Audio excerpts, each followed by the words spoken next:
Liyayikhetha igumgedlela inkosi enkulu uBombela isidima samampondo babamkhulu umkhulu womkhulu Party Army. Ayasebenza phela amaduke esandlwana.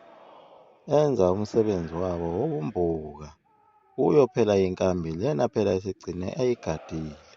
Benayo induna lena phela okuthiwa uHenry Pule. Ephethwe induna enkulu lena okuthiwa uLord Chelmsford.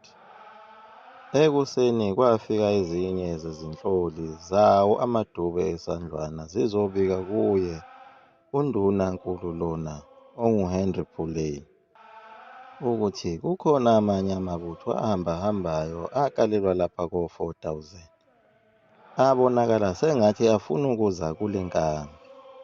Lokho kwamethusa kakhulu unduna lona onguHenry Pule ukuthi kungenzeka ukuthi la mabutho afuna ukuzongena lapha enkambini noma afuna ukuyohlasela undunankulu loyaya obehambile phela ethi ufuna ukuhlola amabutho kaZulu. Lokho kwakuzoyifaka indunankulu engozini. Akuwumsebenzi wakhe uHenry Pule ukuba avikele nondunankulu aphinde avikele nayo inkambi lena phela ngoba inezikhali. La mabutho ayebonakala yiwo phela lawaya ayeholwa usomopho kaZikhala. Wathi esathuke kanjalo unduna lona phela onguHenry Pule kwaqhamuka enye yezinduna ihamba nelinye futhi ibutho lena kuthiwa ngu-Anton Danford. Lokho kwase kumnikeza isibindi esikhulu. UDanford lona wayisuka kwenye futhi inkambi enezikhali lena phela elena eshiyane lapho kubizwa khona ukuthi kuse-Roxdrift. Ngapho undunankulu uLord Chelmsford usabhizi uyayithungatha lempi kwaZulu ukuthi ngabe isicashe ngaphi. Akayitholi ngoba phela ilokhu yenza lo mgqiqo wayo ukuthi ihamba icasha ngezintaba. Yenzela ukubambezela ukuthi kuze kufike lolu suku langomhla ka-23 Januwari. Ngoba yilona suku okwakuvunyelwane ngalo naso isilo ukuthi bayohlasela ngawo umhla ka-23 Januwari ebusuku ngoba kuyobe kunonyezi. Ekuthungetheni kwakhe uLord Chelmsford lona kwaba impumelelo phela ngoba kwabonakala ngazo izinhloli lezi ezingamaDube esandlwana zizoletha umbiko wokuthi ungathi sebeyibonile impi kaZulu lapho ebuthise ngakhona. Bayithola ngazo izikhathi zasekuseni ngabo 10. Lezi inhloli ezakwazi ukuthola leli butho zaziphuma ngaphansi kwenye induna yempi yawo amangisi ekuthiwa nguCharles Rowe. Naye uCharles Rowe lo wayenenkambi yakhe.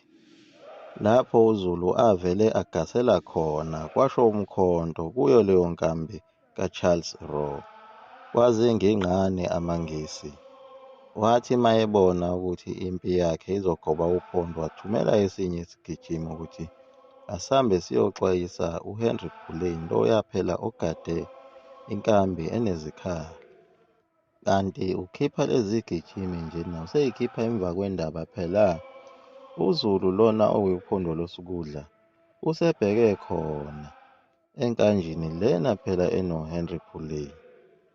uHenry Pule wabona ukuthi impi sisondele kakhulu ayabe sekhipha ibutho lakhe lokuqala ukuba libhekane noZulu lidubule.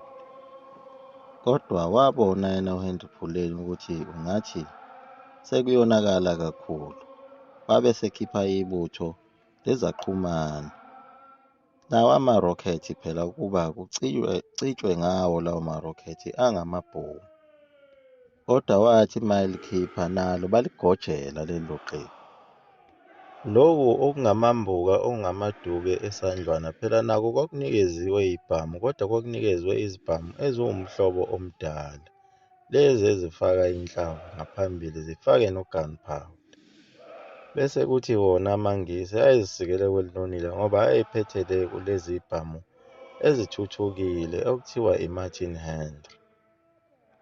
Yadudulana lapho kwashunqa uthuli nawo phela amadube esandlwana. Kuthiwa kwaze kwashaya izikhathi zo-2 ntambama umhla ka-22 Januwari ibheke ayanqotshwa amadube esandlwana. Kulapho khona uHenry Pule washawa uvalo wabona ukuthi mase kulimele amasosha lawa angabantu abamnyama sebesengozini enkulu ngoba phela ibona kade bevimbile phambili. Wathi akuhlehle kuhlehlelwe kanje. Leso sinqumo asithatha lapho sabangela ukuthi amanye amangisi akwamanye amabutho anqotshwe kalula ngoba phela ayengaboni ukuthi amanye amabutho asehlehlele enkanje. Yadumelana impi kwaze kwayoshaya ihora lesine ntambama. Sekushintshe ngisho isibhakabhaka kunokuphazima kwezulu namafu amnyama.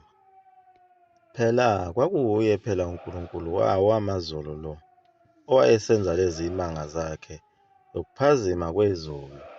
Kuthiwa waba zibhengubhengu amatende awo amangisi lawa esandlwana ethathwa umoya. Kuyilapho le nsizwa yakabiyela umkhosana kaMvundlana avuka khona ngamadlingozi ebona ukuthi impi bangasheshe beyinqobe. Wezwakala esememeza ethi okandaba kashongo njalo. Lokho phela wayekushiso ukuthi wayebona ibutho elalingaphambili kubo okuthiwa umbonambi engathi liyabambezela, phela uyasha umbambaye, iyasha inkokhokho. Wabona ukuthi ibutho umbonambi lifikelwa uvalo, wabe sephuma ebuthweni lakhe okwakuthiwa ukhandampevu, wayongena ebuthweni umbonambi. Kanti ilapho sekuzomoshakala izinto khona. Wathi efika nje ngawo amadlingozi akhe lawa, wayedliwa inhlamvu walala phansi. Sawa isicephu ekhaya esibayeni kwaqhuma isililo. Omama nezingane bedutshulwa amangisi kwavalwa ngehlahla. Kodwa khona lokho kufa kwakhe umkhosana kaMvundlana wawabanga ulaka olukhulu amabutho. Avele athi uyadela wena usulapho. Avele aziphosa khona. Waba zingingane uZulu udutshulwa ngenhlamvu, kodwa uphikelele khona phambili. Nefu elithwele imbani eliqondene nayo inkambi yamangisi aliyekile lilokhu lishaye njalo lemibani yabo. Waze wafika qathatha uZulu enkanjini. Washa umkhonto. Kulapho khona elinye lamangisi elalihlezi kulo itende labona ukuthi vele sekuyafiwa, labe selikhetha ukuthandaza ukuthi libize le nkosi yalo. Kanti kuzofika elinye iqhawe okuthiwa uNdwandwe kaMdlaka wakwaKhanyile, elathi lingena kulo leli tende lalifica leli ngisi lisathandaza, labe seliyalilinda leli ngisi. Lathi maliqeda nje ukuthi amen, wabe selihlaba ngomkhondo. Wabe sezuza izibongo ezithi umgwazi wabantu bethi amen Esandlwana. Kwabonakala ukuthi amangisi ayanqotshwa impela ngoba ezinye zezinkambi zawo zaseziqediwe sezinqotshiwe, kwathathwa yonke into eyayikhona lapho phakathi. Kwasala inkambi eyodwa, nabo ababe sebephelelwe zinhlamvu. Babe sebekhanda isikwele sokuthi bezame ukuvikela le nkambi yabo. Sebezama phela ukushaya ngazo izidunu zezibhamu kanye nezinkemba zabo ababevele sebezifakile phambili ezibhanyini. Kuyo leyo nkambi kwakukhona phela naye uNdunankulu uLord Chelmsford, bezama ukuvikela naye. UZulu wayesewuthathile onke amaflegi lawa ayemele amabutho amangisi ngoba amaflegi amathathu ayesethathiwe. Athi amangisi mayibona ukuthi ayanqotshwa asekhetha ukubaleka nalo leli flegi elilodwa elalisele, labaleka nenduna yalo yamabutho okuthiwa uCockhill kanye noMayville. Bathi bebaleka nalo lelo flegi lelo bewela umfula. Wala uZulu ey'thendeni zabo, lagcina lelo flegi selimuke nomfula, yona imanzi amnyama, baze bawelela ngaphesheya bahlangana nomunye uZulu waye wabajuqa. Babe sebethathwa njengamaqhawe ngako lokho ukuthi balivikele phela iflegi njengoba uZulu egcine engalitholanga limukwe nomfula. Liyaguqa lapho igumgedlela, mzukulu amafutha ukhovu, uDuntu Mnesuka Phade, amen.